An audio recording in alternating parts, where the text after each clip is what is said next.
We all know that even if your film is shot on an IMAX camera, the most important thing is sound, and I learned that the hard way.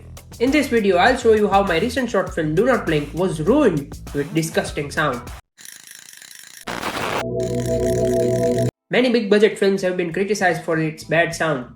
The dialogues would be much softer and lower compared to everything else. Something similar like that happened to me. On the set of Do Not Blink, I had a lot on my plate, but that excuse doesn't justify the bad outcome. The main problem was the way I handled the mic. First of all, I used this, the Maono AU-A4 condenser mic. And that's not an ideal choice, but I don't have a shotgun mic right now, so I thought it would do the job as it did on my other short film Cockroach.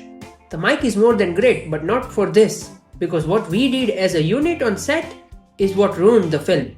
While shooting, we left the windows open and I didn't realize that it was very noisy outside even though we were in a school and there was nobody there, but there was a temple right beside the school and that noise was captured by the mic. That was a big mistake. Those open windows caused havoc when I sat down for post-production.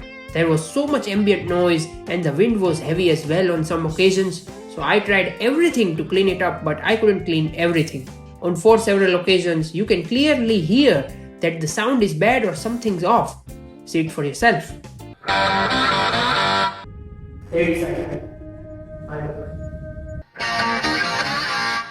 But as the moderator of this contest, I have several duties to fulfill.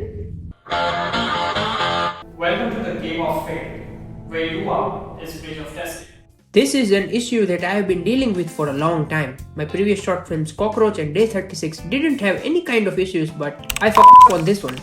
And it's completely my fault. I should have recorded on something else as well as my backup sound. And that's what I learned from this experience and I will implement that on the next one.